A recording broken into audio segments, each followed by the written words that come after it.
আজ ঘুম থেকে উঠে সকাল সকাল সব কাজগুলো করার পরে আমি চলে গেছি গোয়াল, কেননা আমাদের গরুগুলো এখনো বাঁধা আছে, ছাড়তে হবে। তো হ্যালো বন্ধুরা, কেমন আছো তোমরা? সবাই ভালো আছো? তো আমি ভালো আছি। আমার মিনি ব্লগে সবাইকে স্বাগতম। তো আমার মিনি ব্লগগুলো তোমাদের কেমন লাগে অবশ্যই কমেন্ট করে জানাবে। তো এই দেখো, এটি আমাদের বড় গাই আর এটি হচ্ছে আমার ছোটো গাই। তো আমাদের মানে 5টা গরু বাছুর আছে। তো 5টা গরু বাছুর মানে সকালে বাবা গাই পেয়ে, তো ওই জন্য কিছুগুলো বিরাই গেছে, মানে 2টা বিরাই গেছে, 3জন আছে।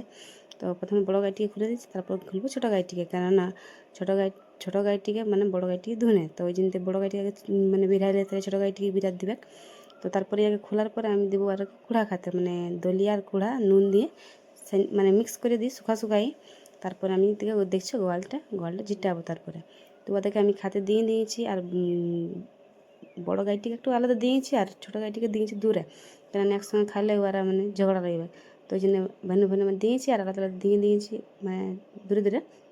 আর দেখছি এক ধামা গরু গোবর রাখা আছে, কেননা 2-3 দিন আমি গোবর থাপিয়েই নিই। তো এদিকে আমাদের গরুগুলো খাওয়া হয়ে গেছে, তো ওই জন্য ওকে বের করে দিয়েছি। তো আমাদের এখানে গরুগুলো ছাড়াই থাকে, কেননা আমাদের এখানে বাগাল থাকে নাই।